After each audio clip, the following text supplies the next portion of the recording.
আজকের জুমার সংক্ষিপ্ত আলোচ্য বিষয় আল্লাহর ভয়। 1 মিনিট আপনাকে একটু দেখাই, আপনি আল্লাহকে তত ভয় করেন না যতটা ভয় আপনার এলাকার মেম্বার প্রধানকে করেন, আপনার ওসিকে করেন, আপনার আইপিএস অফিসারকে করেন, আপনার নরেন্দ্র মোদীকে করেন, আপনার সিএম মানে মুখ্যমন্ত্রীকে করেন। বাবরি মসজিদ নির্মাণ করা তো বহু দূরের কথা, বেলডাঙ্গার মাটিতে। এই মসজিদ নির্মাণ করার পরেও এই মসজিদ একদিন খালি থাকবে, ওই মসজিদে কেউ সালাত আদায় করার থাকবে না। সেই দিন আবার নরেন্দ্র মোদী মসজিদকে দখল করবে, রাম মন্দির নির্মাণ করবে। আজকে স্ট্যাম্প পেপার নিয়ে আসেন, অন ক্যামেরার সামনে স্ট্যাম্প মেরে আমার সিগনেচার করে দিব ইনশাআল্লাহ, কোনো অসুবিধা নেই। এটা করুন। সম্মানিত দিনী ভাই, আমরাও এ থেকে মনে হয় যে রেহাই পাবো না। রাস্তায় উঠলে বেগানা নারী, পিছনে তাকালে বেগানা নারী, সামনে তাকালে বেগানা নারী, মোবাইলে বেগানা নারী। বিচার মাঠে কি হবে আমি জানি না। রাস্তায় উঠলে চারিদিকে তাকানোর সুযোগ থাকে না, নিচের দিকে মুখ করি, নিচের দিকে মুখ করে ওরে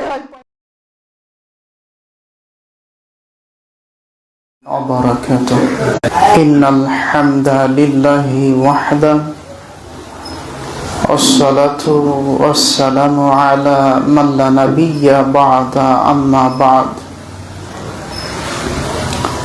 فإن خير الحديث كتاب الله وخير الهدى هدى محمد صلى الله عليه وسلم وشر الأمور محدثاتها وكل محدثة بدعة وكل بدعة ضلالة وكل ضلالة في النار أعوذ بالله من الشيطان الرجيم يا أيها الذين آمنوا اتقوا الله حق تقاته ولا تموتن إلا وأنتم مسلمون الآية وقال الله تعالى ولمن خاف مقام ربه جنتان الآية عن أبي هريرة رضي الله تعالى عنه قال قال رسول الله صلى الله عليه وسلم سبعة يظلهم الله في ظله يوم لا ظل إلا ظله إمام عادل وشاب نشأ في عبادة الله ورجل قلبه معلق في المساجد إذا خرج منه حتى يعود إليه وتفرق عليه رواه البخاري ومسلم عن ابن عباس رضي الله تعالى عنه قال قال رسول الله صلى الله عليه وسلم عينان لا تمسهما النار عين بكت من خشية الله وعين باتت تحرس في سبيل الله رواه الترمذي بإسناد صحيح।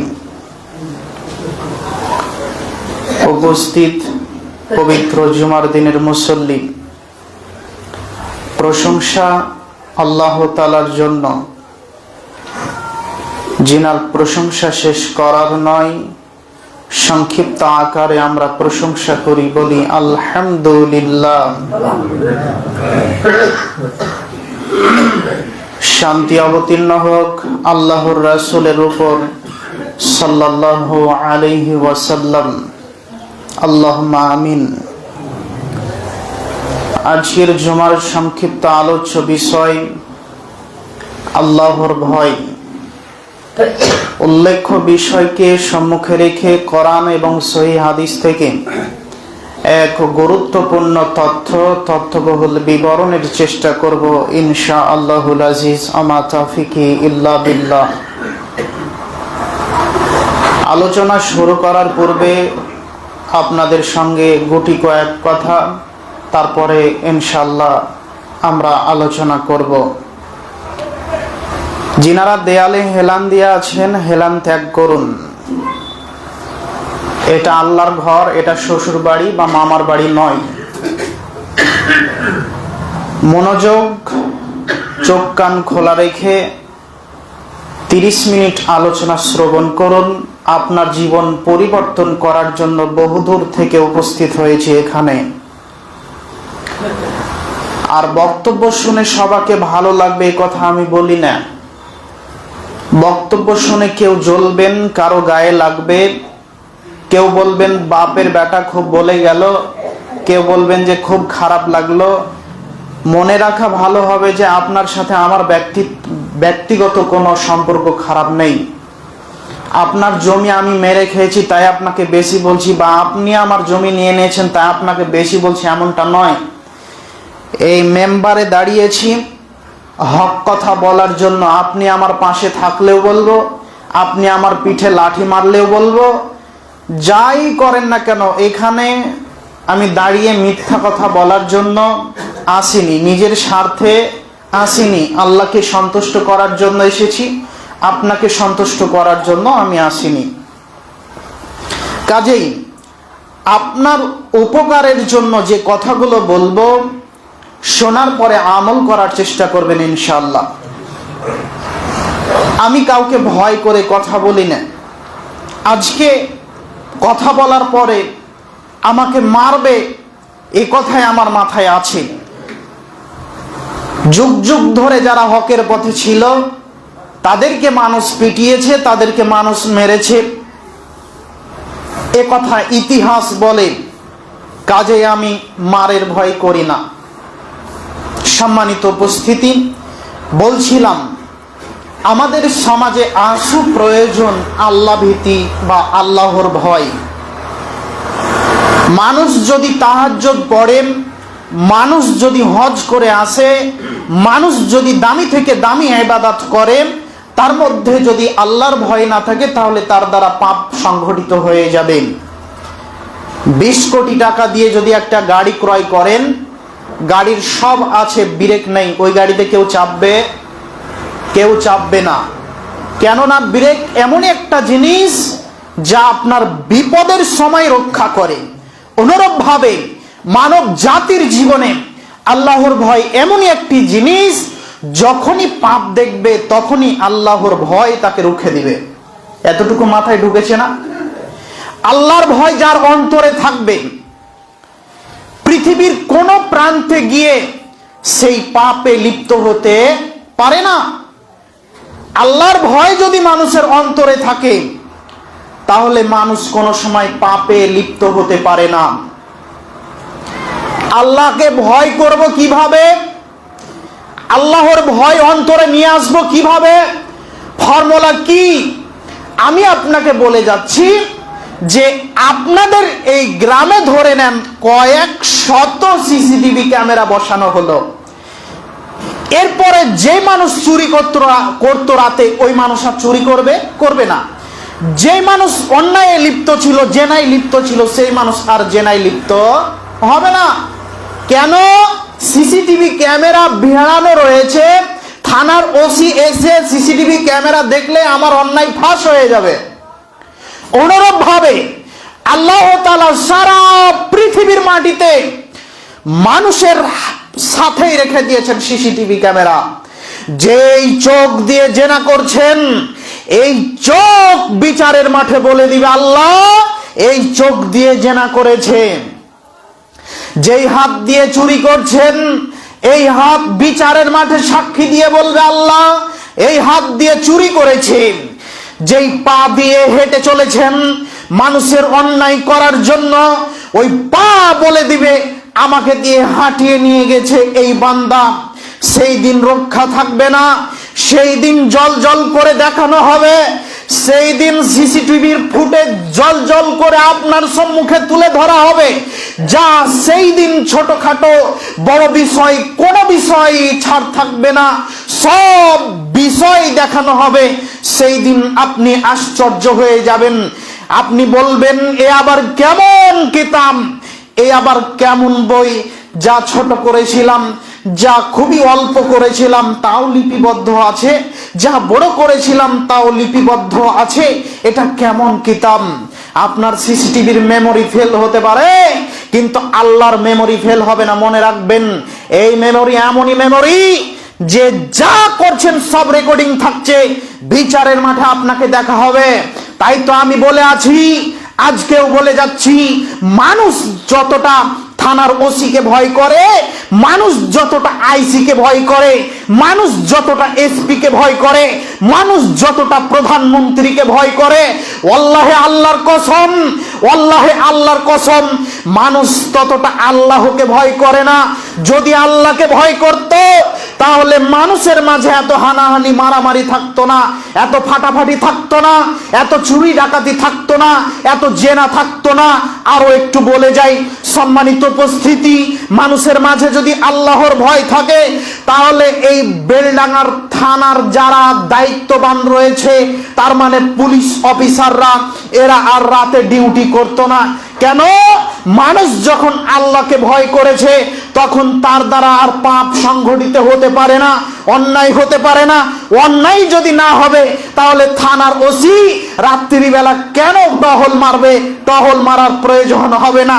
একদিন হয়তোবা আল্লাহর ভয় থাকার কারণে মানুষের মাঝে কথার কথা এই থানা বন্ধ হয়ে যাবে। কেননা থানা পুলিশ এই কারণে থাকে যে মানুষের মাঝে অন্যায় আছে, অন্যায় হবে। অন্যায় নেই তো পুলিশ দিয়ে আর কি হবে? পুলিশ হয়তোবা ছুটি নিয়ে নেবে বা ওখানে বসে থাকবে, এমনি মানুষের সুবিধা অসুবিধা দেখবে। মানুষের গ্রামে গ্রামে টহল দেওয়ার প্রয়োজন হবে না। তাই তো আল্লাহ তাআলা একাধিকবার বলেছেন, এই আদমের ছেলে মেয়ে যারা ঈমান এনেছো, আল্লাহকে ভয় করো, ইত্তাকিল্লাহ, আল্লাহকে ভয় করো। একাধিক জায়গায় আল্লাহ কোরআনে বলেছেন, একাধিক জায়গায় আল্লাহ রাসূল হাদিসে বলেছেন। এক মিনিট আপনি আমার দিকে চেয়ে থাকুন, আমি আপনাকে একটি আয়াত দিয়ে যাই। আল্লাহ তাআলা বলেন, ইয়া আইয়ুহাল্লাযীনা আমানুত্তাকুল্লাহ হাক্কা তুকাতি। এই আদমের ছেলে মেয়ে যারা ঈমান এনেছো, যারা আমাকে না দেখে বিশ্বাস করেছো, তোমরা আল্লাহকে ভয় করো। যেমন ভয় করা উচিত ততটা ভয় করো, যতটা ভয় করা দরকার ততটা ভয় করো। অন্যত্রে আল্লাহ তাআলা বলেন, ফাত্তাকুল্লাহ মাস্তাতাতুম। এই আদমের ছেলে মেয়ে যথাযথ আমাকে ভয় করো। এক মিনিট আপনাকে একটু দেখাই, আপনি আল্লাহকে তত ভয় করেন না যতটা ভয় আপনার এলাকার মেম্বার প্রধানকে করেন, আপনার ওসিকে করেন, আপনার আইপিএস অফিসারকে করেন, আপনার নরেন্দ্র মোদীকে করেন, আপনার সিএম মানে মুখ্যমন্ত্রীকে করেন। এখন যদি আপনার সামনে সিএম আসে বা একজন অফিসার আসে, তাহলে আপনার হাত পা সব থরথর করে কাঁপতে থাকে, আপনার হাত পা সব থরথর করে কাঁপতে থাকে। আপনি কাপুরুষ, আপনি বুঝতে পারেননি, আপনি অযোগ্য, আপনি বুঝতে পারেননি, আপনার মাথায় গোবর আছে, আপনি বুঝতে পারেননি। এই পৃথিবী যিনি সৃষ্টি করেছেন, এই আসমান যিনি সৃষ্টি করেছেন, সারা পৃথিবীকে যিনি হাতের মুঠোয় নিতে পারেন, তার নাম আল্লাহ। যিনি আপনাকে এখনই মাটিতে পুঁতে দিতে পারেন, তার নাম আল্লাহ। যিনি আপনাকে এখনই অসুস্থগ্রস্ত করে দিতে পারে, তার নাম আল্লাহ। অথচ আপনি সলাতে দাঁড়াচ্ছেন আল্লাহর সামনে, তখন আপনার মাথা চুলকানি লাগে। এসপির সামনে চুলকাতে পারবেন না, আরে চুলকানি কোথায় হচ্ছে ভুলে যাবেন। কিন্তু আল্লাহর সামনে দাঁড়িয়ে চুলকানি না থাকলে চুলকানি মনে হয় যে বৃদ্ধি পেয়েছে। এই সলাতে দাঁড়িয়ে মানুষের চুলকানির অভাব নেই, মানুষের চোখ এই দিক ওই দিক করার কোনো অভাব নেই। কিন্তু যখন থানার ওসি এসেছে, তখন ওসির চোখে চোখ রেখে কথা বলবে, এমন কোন মায়ের বেটা আমার মনে হয় যে কাজী সাথে নেই, আছে গো? নেই। অথচ আল্লাহর সামনে দাঁড়িয়ে মানুষ কত তামাশা করছে, এই আল্লাহর জমিনে দাঁড়িয়ে মানুষ কত ডাকাতি করছে। এখন যদি এই মসজিদে বা এই বাইরে একজন থানার ওসিকে নিয়ে এসে দাঁড় করানো যায়, তা বা প্রতিদিনের ডিউটি দেওয়া যায়, তাহলে এই রাস্তা দিয়ে কোনো যুবক তার গার্লফ্রেন্ডকে হাতে হাত রেখে যেতে পারবে? রাস্তা দিয়ে পারবে না। কিন্তু আল্লাহ তো দেখতে পাচ্ছেন, তাই না? আল্লাহকে কি আপনি ভয় করেন? আপনার থানার ওসিকে যেমন ভয় করেন, করেন না। যদি আপনি আল্লাহকে ভয় করতেন, তাহলে আপনি একটা বেগানা নারীর দিকে তাকাতে পারতেন না, একটা বেগানা পর নারী তার হাত ধরে রাস্তা দিয়ে হেঁটে যেতে পারতেন না, যদি আপনার মধ্যে আল্লাহর ভয় থাকতো। আপনাদের অন্তরে বা আমাদের অন্তরে, সারা পৃথিবীর মানুষের প্রায় আল্লাহর ভয় নেই। আল্লাহর ভয় নেই বলেই তো এই যে যত যুবক এখন উপস্থিত আছে তাদের প্রায় মোবাইলে পরনারীর মোবাইল নাম্বার আছে। ও তো মনে করছে কেউ আমাকে দেখে না, কেউ আমাকে বোঝেও না, আমি কি করি। তুমি আল্লাহকে ধোঁকা দাওনি যুবক, তুমি বরং নিজে ধোঁকাগ্রস্ত হয়েছ। তুমি মনে রাখবে, সর্বদা আল্লাহ তাআলা দেখতে পাচ্ছেন তোমাকে, তুমি কি করছো, কোন জায়গায় কি অবস্থায় আছো। আল্লাহ তাআলা সব সময় দেখতে পাচ্ছেন তুমি কি করছো, কোন অবস্থায় আছো। তুমি মনে করছো যে রাত্রি 12টা বাজে, এখন মোবাইল আমার চোখের সামনে, মোবাইলে আমি বেগানা নারী দেখব, কেউ দেখবে না। এখন আমি জেনা দেখব, এখন আমি পর্ন ভিডিও দেখব, কেউ আমাকে দেখবে না। কিন্তু তুমি বোকা মানুষ, তোমাকে বলে যাচ্ছি, তোমাকে কেউ দেখুক বা না দেখুক আল্লাহ দেখতে পাচ্ছেন। এর বিচার হবে, তুমি মনে রেখো। সেই দিন বিচারের মাঠ বেশি দূরে নয়। হঠাৎ তোমার দ্বারে মালাকুল মাউত যেই দিন কড়া নাড়বে, কবরে যেই দিন তুমি যাবে, বিচারের মাঠে যখন তুমি উপস্থিত হবে, কড়া গন্ডায় হিসাব তোমাকে দিতে হবে। তুমি মনে রেখো, অতএব হে যুবক ভাই, তুমি আল্লাহকে ভয় করো। তুমি এই নোংরামের মুখে লাথি মেরে আজকে ফিরে আসো। আমি তোমার জন্য আল্লাহর কাছে দোয়া করি, আল্লাহ তোমাকে হেদায়েত দান করুক, আল্লাহুম্মা আমিন। সম্মানিত উপস্থিতি, বলছিলাম আল্লাহর ভয়, আল্লাহর ভয় যদি থাকতো, এখন নারী বেগানা হয়ে এই রাস্তা দিয়ে চলতে পারতো না, এখন নারী ওই বেলডাঙ্গার হাট বাজারে ঘুরতে পারতো না। যদি তাদের অন্তরে আল্লাহর ভয় থাকতো, তাহলে সদা সর্বদা আল্লাহর ইবাদতে মগ্ন থাকতো, পাপ থেকে বেঁচে থাকতো।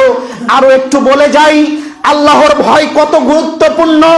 পাশে মসজিদ নির্মাণ করছেন, এখন আপনাকে বলে যাচ্ছি, যুবকদের অন্তরে যদি আল্লাহর ভয় না ঢুকাতে পারেন, আল্লাহ সম্পর্কে ধারণা না ঢুকাতে পারেন, বাবরি মসজিদ নির্মাণ করা তো বহু দূরের কথা। বেলডাঙ্গার মাটিতে এই মসজিদ নির্মাণ করার পরেও এই মসজিদ একদিন খালি থাকবে, ওই মসজিদে কেউ সালাত আদায় করার থাকবে না।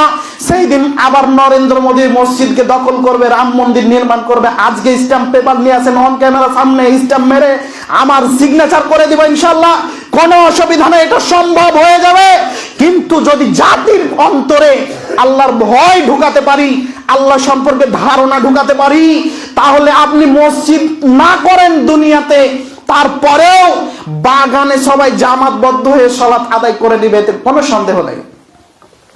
আর আপনাকে বলে যাচ্ছি, যান আপনাদের এই বেলডাঙ্গা বাজারে বড় বাবরি মসজিদ নির্মাণ করেন, যেটা আপনাদের ট্রেন্ড চলছে, করুক। আপনারা তো আবেগী মুসলমান, ধর্ম কি জিনিস বুঝতে পারলেন না, আবেগ দিয়ে দৌড়ে চলে যাচ্ছেন। জাতির কি উপকার হবে মসজিদ দিয়ে? জাতির যদি উপকার করতে যান তাহলে জাতিকে দিতে হবে শিক্ষা।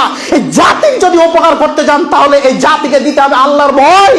এই জাতির যদি উপকার করতে চান তাহলে যথাযথ তাদেরকে অর্থ দিয়ে সাহায্য করতে হবে।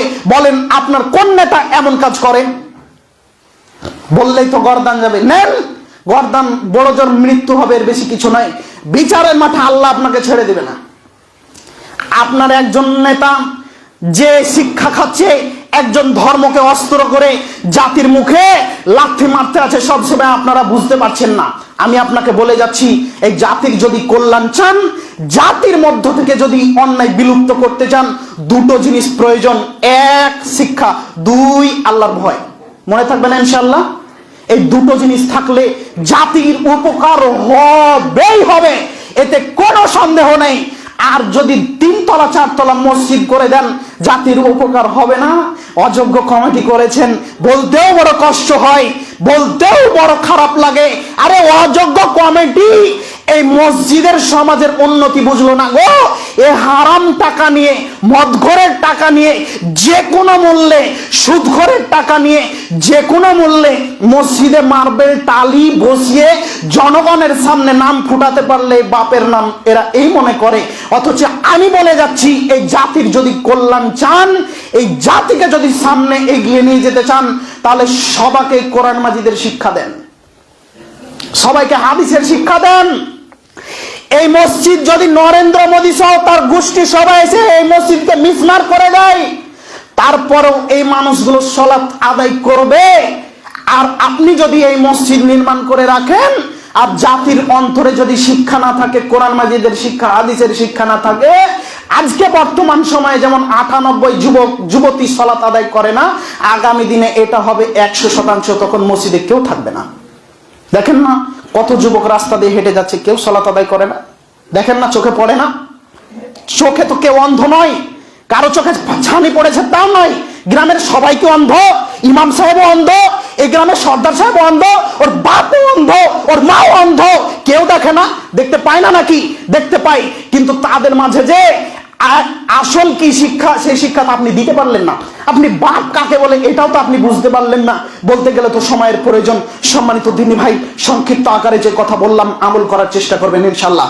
বলছিলাম আল্লাহর ভয়। আল্লাহর ভয় এত দামি জিনিস। বড় পাপ হতে বড় পাপের কাছে যদি আপনি উপস্থিত হন, তারপরেও আল্লাহর ভয় যদি অন্তরে থাকে, তাহলে আপনি ফিরে আসতে পারবেন। ফিরে আসা সম্ভব।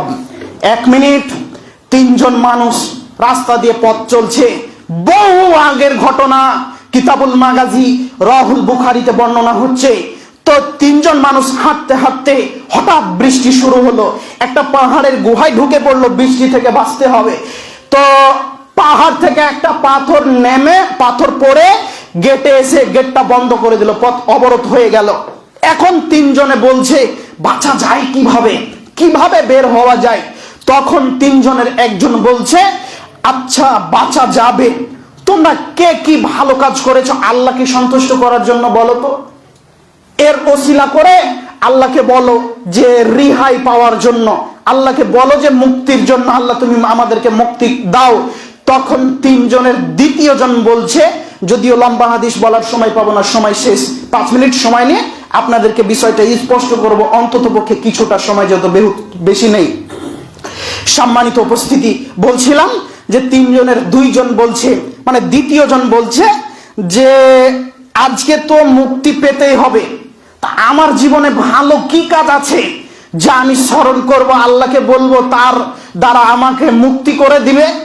তখন তিনি ভাবতে ভাবতে, চিন্তা করতে করতে একটি মাথায় চিন্তা আসলো যে একদিন যে তার একটা বোন, চাচাতো বোন, অভাবী মানুষ, খেতে পায় না, এসে বলেছিল যে ওগো তুমি আমাকে 100 দিরহাম বা কিছু পয়সা ধার দাও না, আমি আমার ছেলে মেয়েদেরকে খাওয়াবো, নিজে একটু কিছু খাবো।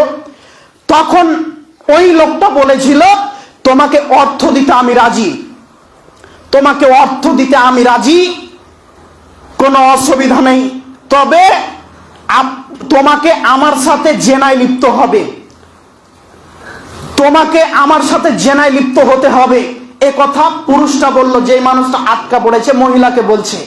তো ওই পুরুষের কাছে 100 দিরহাম ছিল না, খুব কষ্ট করে টাকা রোজগার করেছে, টাকা রোজগার করে নিয়ে এসে ওই মেয়ের হাতে দিয়ে বলছে এখন জেনা করব। জেনা করবে তাই 2 পায়ের মাঝখানে বসেছে। এমন সময় ওই নারী বলছে, ইয়া আব্দুল্লাহ ইত্তাকিল্লাহ, ও আল্লাহর বান্দা আমার সতীত্ব নষ্ট করিও না, ও আল্লাহর বান্দা আমার সতীত্ব নষ্ট করিও না, আমার এই লজ্জা স্থান, আমার সতীত্ব আমার স্বামী ছাড়া কেউ দেখেনি, তুমি আজকে আমাকে কলঙ্কিত করিও না। এ আব্দুল্লাহ, হে আল্লাহর বান্দা, তুমি আল্লাহকে ভয় করো। যেমনি কথা বলেছে আমি লাফ দিয়ে উঠে গেছি, তার সাথে জেনা করব না বলে। কেন? তোমাকে ভয় করে। কাকে? আল্লাহকে ভয় করে। এই কথা যদি সত্য হয়, আমি তোমাকে ভয় করে করেছি, আল্লাহ তুমি পথ থেকে পাথর সরিয়ে দাও। আল্লাহ তাআলা পাথর সরিয়ে দিলেন। সুবহানাল্লাহি ওয়া বিহামদিহি। আমি আপনাকে কি দিয়ে বোঝাই আরো একটু। মানুষ যদি মনে করে পাপ করার সময় একদিন আমাকে আল্লাহর সামনে দণ্ডায়মান হতে হবে, আল্লাহর সামনে দাঁড়াতে হবে। আল্লাহ তাআলা বলেন, ওয়ালিমান খাফা মাকামা রাব্বিহি জান্নাতান। মানুষ যদি মনে করে যে আমাকে তো একদিন আল্লাহর সামনে দাঁড়াতে হবে, ভয় করে পাপ থেকে ফিরে চলে আসে, রাব্বিহি জান্নাতান, তাহলে তার প্রতিপালকের পক্ষ থেকে তার জন্য 2টো জান্নাত রয়েছে। বলেন তো কি করলে? পাপ কাজ থেকে ফিরে আসলে আল্লাহকে ভয় করে। সম্মানিত উপস্থিতি, মানুষ যদি আল্লাহকে ভয় করে, মানুষ যদি আল্লাহকে ভয় করে কান্নাকাটি করে, তাহলে বিচারের মাঠে রক্ষা হবে, বিচারের মাঠে বাঁচতে পারবেন। একদা আবু হুরায়রা রাদিয়াল্লাহু তাআলা আনহু বলেন, রাসূল সাল্লাল্লাহু আলাইহি ওয়াসাল্লাম বলেছেন, বিচারের মাঠে 7 শ্রেণীর মানুষকে আল্লাহ ভালোবেসে তার আরশে আজিমের ছায়াতলে স্থান দিবে। যেই দিন কোনো ছায়া থাকবে না আল্লাহর আরশে আজিমের ছায়া ব্যতীত, সেই দিন কোনো ছায়া থাকবে না। ধুধু বালুচর মানুষ ছোটাছুটি করবে এই দিক ওই দিক বাঁচার জন্য, ছায়ার জন্য। সেই দিন 7 শ্রেণীর মানুষকে ছায়া দেওয়া হবে। তার এক শ্রেণী হলো ওয়াযাকারাল্লাহু খালিয়ান ফাফাজাত আইনা, আল্লাহকে ভয় করে অঝর নয়নে অস্ত্র ঝরাই মসজিদের কোণে এসে আল্লাহকে স্মরণ করে কান্নাকাটি করে। এই মানুষকে আল্লাহ তাআলা বিচারের মাঠে আল্লাহর আরশে আজিমের ছায়াতলে স্থান দিবে। আরো একজন মানুষকে স্থান দিবে, যদিও পুরো হাদিস বলার সময় পেলাম না, দুঃখিত। এর 6 নম্বরে যে কথা বলা হয়েছে, রাসূল সাল্লাল্লাহু আলাইহি ওয়াসাল্লাম বলছেন, ওয়ারাজুলুন দাআতহু ইমরাতুন দাআতুন হাসাবিন ওয়া জামালিন, একজন মহিলা সম্ভ্রান্ত পরিবারের খুব সুন্দরী মহিলা একটা যুবককে অফার করেছে জেনা করতে হবে তার সাথে। তখন ওই যুবক যদি বলতে পারে, ইন্নী আখাফুল্লাহ, আমি আল্লাহকে ভয় করি, তোমার সাথে জেনা করতে রাজি নই, এই কথা যদি মুখ দিয়ে বের করতে পারে, এই জেনা থেকে যদি ফিরে আসতে পারে, তাহলে আরশে আজিমের ছায়াতলে স্থান পাবে। বোকা যুবক তো ডাকা তো বহু দূরের কথা, ও তো পথে চেয়ে আছে কখন কোন মহিলা ডাক দেয়, তাই না? ও তো বোঝেনি ব্যাপারটা যে এখান থেকে যদি বেঁচে থাকতে পারি তাহলে আল্লাহর আরশে আজিমের ছায়াতলে স্থান পাবে। ও তো বুঝেনি ব্যাপারটা, তাই তো রাস্তার ধারে দাঁড়িয়ে দাঁড়িয়ে ও মেয়ের দিকে তাকিয়ে আছে কখন কোন মেয়ে ইশারা করে। তুমি তো বুঝতে পারোনি। সম্মানিত দিনী ভাই, ও আমার যুবক ভাই, তোমাকে বলে যাচ্ছি, যে কোনো মূল্যে তুমি এই বেগানা নারীর মুখে লাথি মেরে তুমি ফিরে এসো। দেখো, তুমি একজন স্ট্রং মানুষ, পুরুষ মানুষ, মহিলাদেরকে তোমাদের অধীনে করা হয়েছে কাপুরুষ। তুমি বুঝতে পারোনি, তোমার মাথায় কি গোবর আছে? তুমি কিয়ামত পর্যন্ত যদি প্রজাপতির পিছনে দৌড়াও, প্রজাপতি তোমার ঘরে আসবে না। যদি ফুলের চাষ করো, প্রজাপতি এমনি আসবে গো। তুমি যদি যোগ্যতা অর্জন করো, তুমি যদি তোমার ক্যারিয়ার করো, তাহলে হাজারো মেয়ে তোমার দ্বারে আসবে, হাজারো মেয়ের বাপ তোমার দ্বারে আসবে আর বলবে, আব্দুর রহিম নাও না নাও না নাও, তোমার সঙ্গে আমার মেয়ের বিবাহ দেব নাও। তুমি তো বুঝতে পারোনি, দিনরাত তার পিছনে পড়ে আছো। শয়তান তোমাকে বুঝিয়েছে, তোমার নেতারাও এইভাবেই মনে হয় বুঝিয়েছে যে তোমরা নারীর পিছনে ঘোরো। বুঝে আসে না, তুমি স্ট্রং মানুষ, পুরুষ মানুষ, পুরুষত্ব বজায় রেখে কাজ করো, ইনশাল্লাহ সফলতা আসবেই আসবে। আজকে বলছি, তুমি তওবা করে যাও, যার কোনোদিন নারীর পিছনে ঘুরবো না, শুধু ক্যারিয়ার নিয়ে বেঁচে থাকবো, দেখবে তোমার সফলতা একেবারে সুনিশ্চিত। আর যদি তাদের পিছনে ঘুরো, তাহলে জীবন ধ্বংস হবে, এতে কোনো সন্দেহ নেই। আর একটু ধৈর্য ধারণ করুন প্রিয় ভাই আমার, আপনি আমাকে চাইলেই পাবেন না, হয়তোবা অনেক দিন আগে ডেট নিয়ে আজকে পেয়েছেন, আবার হয়তোবা কবে পাবেন আমি বলতে পারি না। সম্মানিত দিনী ভাই, একটু ধৈর্য ধরেন। দেখুন, আল্লাহর ভয় যদি আপনার অন্তরে থাকে, আপনার অন্তরে যদি আল্লাহর ভীতি থাকে, আল্লাহকে ভয় করে যদি জীবন যাপন করেন, রিজিকের টেনশন নেই।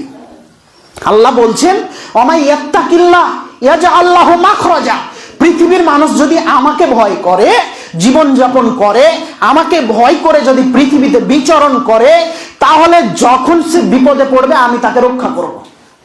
ওয়ায়ারযুকুহু মিন হাইসু লা ইয়াহতাসিব, এমন ভাবে রিজিক দিব যা আপনি কল্পনা করতে পারবেন না, যা আপনি হিসাব করতে পারবেন না। শুধু তাই নয়, যদি আপনি আল্লাহকে ভয় করে ক্রন্দন করতে পারেন নির্জনে নিরালায়, তাহলে এই চক্ষু জাহান্নাম দেখবে না। জাহান্নাম যাওয়া তো বহু দূরের কথা। মুআবিয়া ইবনে হায়দার রাদিয়াল্লাহু তাআলা আনহু বলছেন, রাসূল সাল্লাল্লাহু আলাইহি সাল্লাম বলছেন যে সালাসাতুন লা তারা আইনুহুমুন নার, 3 প্রকার চক্ষু আছে জাহান্নাম দেখবে না। তার এক প্রকার চক্ষু হলো যে চক্ষু আল্লাহর ভয়ে কান্নাকাটি করে। কথা বুঝতে পারেননি? আল্লাহর ভয়ে যে চক্ষু কান্নাকাটি করছে, চোখ দিয়ে অস্ত্র ঝরছে, এই চক্ষু জাহান্নামে যাওয়া তো বহু দূরের কথা, ও জাহান্নাম দেখবে না। আরো একটা হাদিস রয়েছে, যেহেতু হাদিস আমি পুরো বর্ণনা করার সময় পাচ্ছি না, যেখানে বলা হয়েছে হাদিসের রাবি আবু হুরায়রা রাদিয়াল্লাহু তাআলা আনহু তিনি বলছেন, লা ইয়ালিজুন নার বাকা মিন খাশিয়াতিল্লাহ হাত্তা ইয়াউদাল লাবানু ফিদ দারআ। ওই মানুষের জাহান্নামে যাওয়া অসম্ভব যে মানুষ আল্লাহর ভয়ে কান্নাকাটি করে। যেমনি করে গাভীর ওলান থেকে দুধ বের করে নিয়ে গাভীর ওলানে দুধ ফেরত পাঠানো অসম্ভব, যেই মানুষ আল্লাহকে ভয় করে কান্নাকাটি করে ওর জাহান্নামে যাওয়া অসম্ভব। প্রিয় ভাই আমার, যদি আপনি আল্লাহকে ভয় করেন তাহলে আপনি জাহান্নামে কোনোদিন যেতে পারেন না। আল্লাহর নবী বলেছেন, গাভীর ওলানে যেমন দুধ ফেরত পাঠানো অসম্ভব, দহন করার পরে আল্লাহর ভয়ে কান্নাকাটি করার পরে আপনার জাহান্নামে যাওয়া অসম্ভব। অতএব করজোড়ে অনুরোধ করে বলতে যাচ্ছি, প্রিয় দিনী ভাই, সবাই আল্লাহকে ভয় করে জীবন যাপন করার চেষ্টা করুন। আল্লাহ আমাদের সকলকে কবুল করুন, আল্লাহুম্মা আমিন। সম্মানিত দিনী ভাই, সকলে আজকে ওয়াদাবদ্ধ হই আল্লাহকে ভয় করে জীবন যাপন করবো ইনশাল্লাহ। ইনশাল্লাহ ইনশাল্লাহ কোনোদিন অন্যায় লিপ্ত হব না, কোনোদিন অন্যায় কাজ করব না। কেউ যদি না দেখে, দেখে আমার আল্লাহ। মনে রাখবো সব সময়, মনে রাখবো সব সময়। ও আমার যুবক ভাই, তুমি মনে রেখো, এই হাতে যে মোবাইল আছে, এই যে মোবাইল, এই মোবাইল হলো জেনার আড্ডাখানা। এই মোবাইল হলো শয়তানের বড় চক্রান্ত। এই মোবাইলের চক্রান্তে তোমাকে ফেলে জেনায় লিপ্ত করে তোমার জীবনকে ধ্বংস করে ও বরদাস্ত নিবে, তার আগে নয় ও ওয়াদাবদ্ধ তোমাকে জাহান্নামে নিয়ে যাবে। কাজে তোমাকে বলছি, এই মোবাইল হাতে নেওয়ার পরে আল্লাহকে খুব বেশি ভয় করবে। মনে করবে এই মোবাইলে যদি উল্টাপাল্টা কিছু দেখি তাহলে কেউ না দেখলে আল্লাহ দেখছে। ঘরে যদিও কেউ নেই, মা বাপ, কিন্তু আমাকে দেখছে একজন, তার নাম আল্লাহ। মা বাপ তো যা শাস্তি দিবে দিবে, আমার আল্লাহ যেই দিন ধরবেন সেই দিন এমন শাস্তি দিবেন যে শাস্তি থেকে মুক্তির কোনো উপায় থাকবে না। বাপ মা মারছে, কেউ একজন ধরলো, মারিও না মারিও না মারিও না, ভুল হয়েছে, আর আগামী দিন করবে না। মরার পরে এটা বুঝবা, সেই দিন বাঁচানোর কেউ থাকবে না। সেই দিন তোমাকে জাহান্নামে পতিত হতে হবে। সেখানে তুমি মরবেও না, সেখানে তুমি বাঁচবেও না, সারা জীবন তোমাকে থাকতে হবে। সম্মানিত উপস্থিতি, আল্লাহর ভয় এত গুরুত্বপূর্ণ যা আমাদের অন্তরে বিরাজ করে না, যা আজকে অন্তরে খুঁজে পাওয়া যায় না। সম্মানিত দিনী ভাই, সব জায়গায় চলছে অন্যায়, সব জায়গায় চলছে অনৈতিকতা, সব জায়গায় চলছে আল্লাহর ভীরুতার বিপক্ষে কাজ। সম্মানিত দিনী ভাই, আল্লাহকে ভয় করে জীবনযাপন করুন, আল্লাহকে ভয় করে জীবনযাপন করুন। সম্মানিত দিনী ভাই, আমরাও এ থেকে মনে হয় যে রেহাই পাবো না। রাস্তায় উঠলে বেগানা নারী, পিছনে তাকালে বেগানা নারী, সামনে তাকালে বেগানা নারী, মোবাইলে বেগানা নারী। বিচারের মাঠে কি হবে আমি জানি না। রাস্তায় উঠলে চারিদিকে তাকানোর সুযোগ থাকে না, নিচের দিকে মুখ করি, নিচের দিকে মুখ করেও রেহাই পায় না। বহুদিন আগের কথা, অল্প বয়সে বিবাহ করেছিলাম ইমানকে হেফাজত করার জন্য। আল্লাহর কসম, আজকে পর্যন্ত সমাজে বিচারণ করছি, রাস্তায় বিচারণ করছি, তারপরেও চোখের জেনা, এই জেনা থেকে মুক্তি হতে পারছি না। আল্লাহকে ভয় করার পরেও বাঁচার পথ বিচারের মাঠে আছে বলে আমি মনে করি না। সম্মানিত দিনী ভাই, আমি আপনাকে কি দিয়ে বোঝাই? আল্লাহর ভয়, আল্লাহর ভয় এত গুরুত্বপূর্ণ। আল্লাহর ভয় নিয়ে আসার চেষ্টা করুন। আল্লাহ ধরলে সেদিন মুক্তি পাওয়ার পথ থাকবে না, সেদিন আপনি বাঁচতে পারবেন না। সেই দিন সূর্য থাকবে মাথার উপরে, সেই দিন থাকবে কত কষ্ট, সেই দিন থাকবে কত বিপদ। পৃথিবীর বিপদের চাইতে কম নয়, অনেক বড় বিপদ থাকবে। সেই দিন আমি বাঁচবো কিভাবে আমার বুঝে আসে না। তাই প্রিয় ভাই, তোমাকে বলে যাচ্ছি, আল্লাহকে ভয় করো। ও আমার বাপজি, ও আমার বাপ, আপনার মেয়েকে পর্দার মধ্যে নিয়ে আসেন, আমাকে বাঁচান, এই যুবককে বাঁচান, এই ছেলেগুলোকে বাঁচান, আপনার মেয়েকে বাঁচান। যদি না বাঁচান তাহলে এই সমাজ জাহান্নামে যাবে, আপনিও জাহান্নামে যাবেন, আপনার মেয়েও জাহান্নামে যাবে। কেউ রুখতে পারবে না। কে বলেছে পীর বাবা সেই দিন রক্ষা করবে? কেউ রক্ষা করতে পারবে না, এমনকি মুহাম্মদ সাল্লাল্লাহু আলাইহি ওয়াসাল্লাম তিনিও পারবেন না, যদি আমরা পাপ থেকে বেঁচে না থাকি। আল্লাহ, তুমি বড় দয়াবান, তুমি বড় ক্ষমাবান, তুমি রহমান রহিম। তুমি আমাদেরকে এই গোপনীয় পাপ হতে, প্রকাশ্য পাপ থেকে রক্ষা করো। প্রিয় দিনী ভাই, প্রকাশ্য পাপ থেকে বাঁচা খুব সহজ, বাঁচা খুবই সহজ। মানুষ দেখছে তাই পাপ করব না, এ কথা খুব সহজ, এটা খুব সহজ কাজ। গোপনে গিয়ে আমি পাপ করব না, এই নীতির ওপরে টিকে থাকা খুব কঠিন। এই ফিতনা থেকে বাঁচার চেষ্টা করুন, আল্লাহর কাছে সর্বদা দোয়া করার চেষ্টা করুন, আল্লাহর কাছে দোয়া করুন। গোপন পাপ থেকে বাঁচতে হবে যে কোনো মূল্যে। সম্মানিত দিনী ভাই, জীবনকে পরিবর্তন করুন। আজ আছেন, কালকে নেই, কখন হয়তো বা ডাক পড়বে, চলে যেতে হবে। সেই জীবন আসল জীবন, সেই জীবনে আপনাকে সব হিসাব দিতে হবে। আপনি ভয় করে ফিরে আসুন। এই দাবি রেখেই আজকে আমি বিদায় নিলাম। আল্লাহর কাছে আশা রাখি, আল্লাহ যদি কোনোদিন নিয়ে আসে আবার কিছু কথা বলবো ইনশাল্লাহ। তবে আমি যে কথা বললাম ইনশাল্লাহ আমল করার চেষ্টা করবেন। আমার কোনো স্বার্থ নয় ভাই আমার, আপনার জীবনের পরিবর্তন করাই আমার মূল স্বার্থ। আপনি আমল করবেন, ওখান থেকে কিছু নেকি পাবো, এটা আমার স্বার্থ, অন্য কোনো স্বার্থ নেই। ভুল বুঝিয়েন না, আপনি আমার দিনী ভাই, আপনাকে অনেক বেশি ভালোবাসি। যদি অনলাইনে অগাধ কথা বলি, আপনাদেরকে খুব জোর গলায় কথা বলি, খুব কঠোরভাবে কথা বলি, খুব ভালোবাসি আপনাকে। জাহান্নাম থেকে বাঁচানোর জন্য যত চেষ্টা প্রচেষ্টা আমার, আপনি ভুল বুঝিয়েন না।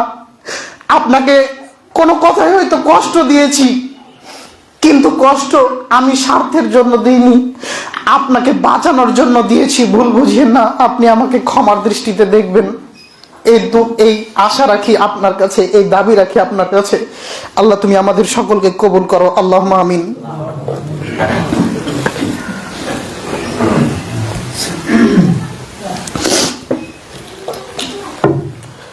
আলহামদুলিল্লাহ ওয়াহদা ওয়াসসালাতু ওয়াসসালামু আলা মান লা নাবিয়্যা বা'দা, আম্মা বা'দ। সম্মানিত দিনী ভাই, আসলে যে বিষয়টা আলোচনা করছিলাম এতটাই গুরুত্বপূর্ণ। যখনই আমি এগুলো পড়াশোনা করি, বিশ্বাস করে চোখ দিয়ে এমনি পানি চলে আসে, অন্তরটা থরথর করে কাঁপে এক একটা বর্ণনা যখন চোখের সামনে আসে। যার কারণে এই সমস্ত বিষয়গুলো যখন বলি তখন আমি নিজেকে ধরে রাখতে পারি না। তার কারণ পতিত তো আছি পাপেই, বাঁচবো কিভাবে, টেনশন তো থাকে। আমরা তো আল্লাহ এবং পরকালকে বিশ্বাস করি, এতে তো আমাদের কোনো সন্দেহ নেই। যার কারণে সময় একটু বেশি নিয়েও একটু কথা বললাম, মনে কিছু নিয়েন না। সবাই কর্মজীবনে ব্যস্ত থাকি, আল্লাহ আমাদের সকলকে মাফ করুন, আল্লাহুম্মা আমিন। সমাজের পরিবর্তন করতে হবে, এই লক্ষ্যে চলার চেষ্টা করুন। ইনশাল্লাহ দেখবেন সমাজে শান্তি আসবে, পরিবারে শান্তি আসবে, দেশে শান্তি আসবে।